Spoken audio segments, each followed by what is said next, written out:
ஓய்வுக்கு பிறகும் அஸ்வினுக்கு மாதம் மாதம் பிசிசிஐ கொடுக்க போகும் சம்பளம் எவ்வளவு தெரியுமா?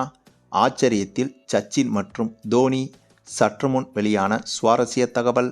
அதாவது, அண்மையில் பிரபல இந்திய கிரிக்கெட் வீரரான ரவிச்சந்திரன் அஸ்வின் சர்வதேச கிரிக்கெட்டிலிருந்து ஒட்டுமொத்தமாக ஓய்வு பெறுவதாக அறிவித்திருந்தார். இவரது இந்த அறிவிப்பு என்பது பலருக்கும் ஆச்சரியமாக இருந்தது. அதற்கு காரணம், இவர் இப்போது ஓய்வை அறிவித்த தருணம் என்பது சற்றே வித்தியாசமான தருணம். ஏனென்றால், தற்போது அஸ்வின் பங்கு பெற்று வந்த ஆஸ்திரேலிய அணிக்கு எதிரான தொடர் நடந்து கொண்டிருக்கும் போதே தொடரின் பாதியிலேயே இவர் ஓய்வு முடிவை அறிவித்துவிட்டார். இப்படி செய்வதால் இது இந்திய அணிக்கும் அஸ்வினுக்கும் மிக மோசமான அவப்பெயரை ஏற்படுத்துவதற்கும் வாய்ப்புகள் இருக்கிறது. அப்படி இருந்தும் கூட அஸ்வினின் இந்த ஒரு திடீர் ஓய்வு முடிவு என்பது இந்திய ரசிகர்களுக்கும் மற்ற நாட்டு ரசிகர்களுக்குமே ஆச்சரியமாக இருக்கிறது. ஏனென்றால், ஒருவேளை தற்போது நடைபெற்று வரும் இந்த இந்தியா ஆஸ்திரேலியா அணிகளுக்கு எதிரான தொடரில் மீதமிருக்கும் போட்டிகளில் இந்திய அணி சுழற்பந்து வீச்சாளர்களால் தோற்க நேர்ந்தால் அது அஸ்வினுக்கு மிகப்பெரிய அவப்பெயரை ஏற்படுத்திவிடும். ஏனென்றால், இப்போது நடைபெற்று வரும் ஆஸ்திரேலியாவுக்கு எதிரான இந்த டெஸ்ட் தொடரில் அஸ்வின் ஓய்வு பெற்று தொடரின் பாதியிலிருந்து வெளியேறிவிட்டதால் மீதமிருக்கும் 2 போட்டிகளிலும் அஸ்வினால் பங்கு பெற முடியாது. அப்படி இருக்கும்போது அஸ்வினுக்கு பதிலாக ஜடேஜாவோ அல்லது வாஷிங்டன் சுந்தரோ சுழற்பந்து வீச்சாளராக களமிறங்கி மோசமான பெர்ஃபார்மன்ஸை வெளிப்படுத்தினால் அது நேரடியாக அஸ்வினையும் பிசிசிஐ நிர்வாகத்தையும் தான் பாதிக்கும். ஆகவேதான் தொடரின் பாதியிலேயே தனது ஓய்வு முடிவை அறிவித்த அஸ்வினின் இந்த ஒரு முடிவு என்பது தற்போது மிகப்பெரிய சர்ச்சையை கிளப்பியிருக்கிறது. மேலும் இப்படியான சர்ச்சைகள் ஒருபுறம் இருந்தாலும், இப்போது அஸ்வின் சர்வதேச கிரிக்கெட்டிலிருந்து மொத்தமாக ஓய்வை அறிவித்திருப்பதால் இதுவரை கிரிக்கெட்டில் அஸ்வின் ஒட்டுமொத்தமாக சம்பாதித்த பணம் எவ்வளவு என்பதும், அதேபோல ஓய்வு முடிவை அறிவித்த பிறகும் கூட இந்திய அணி நிர்வாகத்திடமிருந்து இனிமேல் இவர் எவ்வளவு சம்பளமாக பெறப்போகிறார் என்ற தகவல்களும் வெளியாகி பலரையும் வியக்க வைத்துள்ளது. ஆமாங்க, இதுவரையிலும் அஸ்வின் இந்திய அணிக்காக கடந்த 14 வருடங்களாக விளையாடியிருக்கிறார்.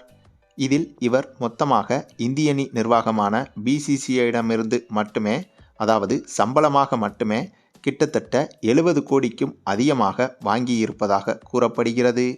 அதேபோல இவர் ஒட்டுமொத்தமாக ஐபிஎல் போட்டிகளில் இருந்து மட்டும் இதுவரை கிட்டத்தட்ட 100 கோடிக்கும் அதிகமாக சம்பாதித்திருக்கிறார் என்றும் கூறப்படுகிறது. அதே சமயம் இவை அனைத்துமே சம்பளங்களாக மட்டுமே இவர் பெற்றவைகளாகும். மற்றபடி இவர் தனிப்பட்ட ஒவ்வொரு போட்டிகளிலும் இந்திய அணிக்காக களமிறங்கும் போது அதற்கென்று ஒரு தனி சம்பளமும் இவருக்கு உண்டு. அதிலும் குறிப்பாக இவர் பங்கு பெறும் போட்டிகளில் மேன் ஆஃப் த மேட்ச் மற்றும் மேன் ஆஃப் த சீரீஸ் போன்ற முக்கியமான விருதுகளை வாங்கும்போது அதற்கென்று தனிப்பட்ட சில லட்சங்களும் சில கோடிகளும் கூட இவருக்கு கொடுக்கப்படும்.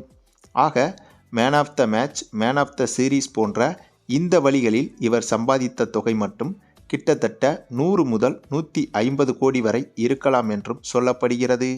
அது மட்டுமில்லாமல் இவர் கிரிக்கெட் போட்டிகளை தாண்டி கிரிக்கெட் போட்டிகளுக்கான விளம்பரங்களில் நடிப்பதற்கும் இவர் தனிப்பட்ட முறையில் கோடிக்கணக்கில் சம்பளமாக பெற்றிருக்கிறார் என்றும் சொல்லப்படுகிறது.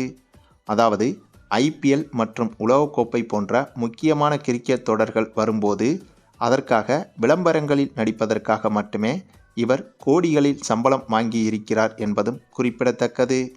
அதேபோல கிரிக்கெட் விளம்பரங்கள் அல்லாத மற்ற பல விளம்பரங்களிலும் இவர் நடித்திருக்கிறார். இப்போது சில விளம்பரங்களிலும் நடித்து கொண்டும் இருக்கிறார். ஆக அந்த வகையில் பார்த்தால் இவருக்கு அதிலிருந்தும் கிட்டத்தட்ட 200 முதல் 250 கோடிகள் வரை சம்பளமாக கொடுக்கப்படலாம் என்றும் சொல்லப்படுகிறது. மேலும் கிரிக்கெட் மற்றும் விளம்பரங்களை தாண்டி இவருக்கென்று தனியாக ஹோட்டல்கள், தங்கும் விடுதிகள், மற்ற பிற பிசினஸ்கள் போன்றவைகளில் இருந்தும் இவருக்கு வருடா வருடம் 50 கோடிகளுக்கும் அதிகமாக வருமானம் வருவதாகவும் தகவல்கள் வெளியாகியுள்ளது. அது மட்டுமில்லாமல் பங்குச் சந்தையிலிருந்தும் அஸ்வினுக்கு வருடா வருடம் கோடிக்கணக்கில் பணம் கொட்டுகிறது என்றும் கூறப்படுகிறது.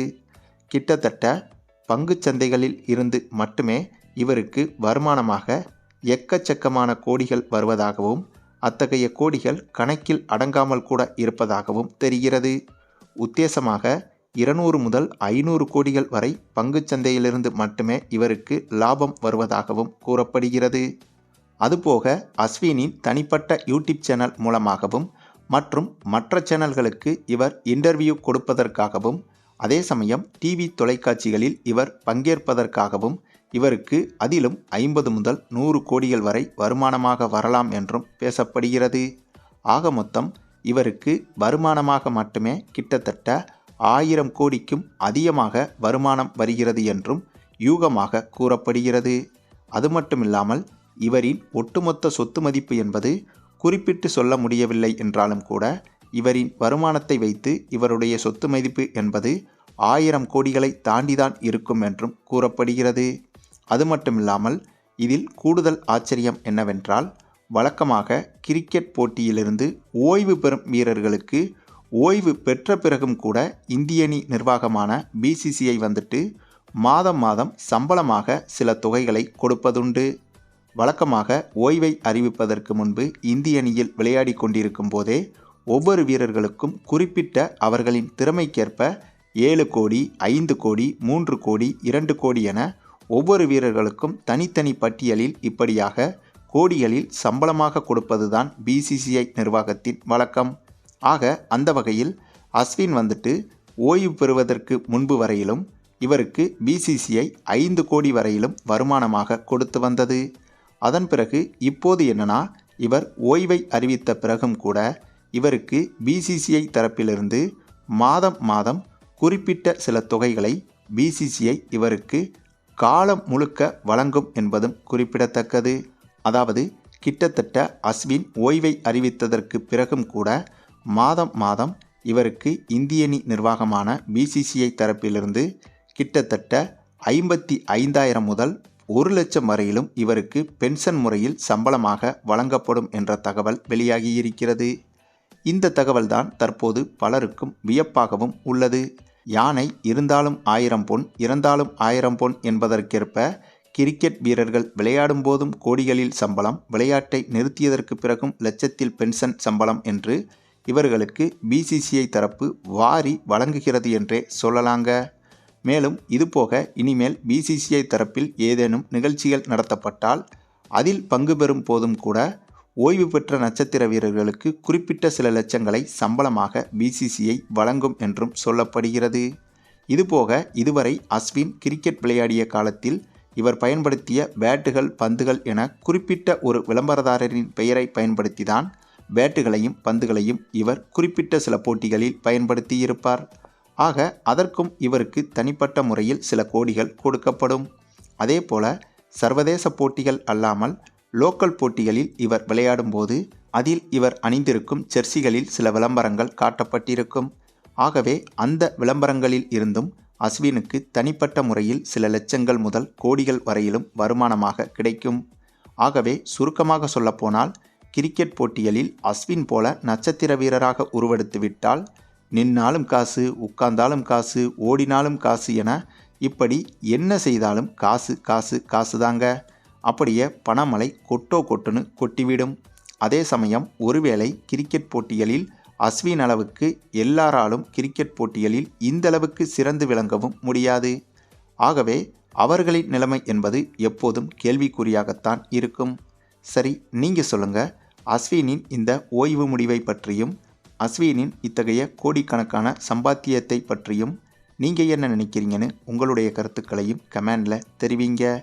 மேலும் இந்த வீடியோ பிடிச்சிருந்தா லைக் பண்ணுங்கள், மற்ற அனைவருக்கும் ஷேர் பண்ணுங்கள், மறக்காமல் நம்ம சேனலை சப்ஸ்கிரைப் பண்ணுங்கள்.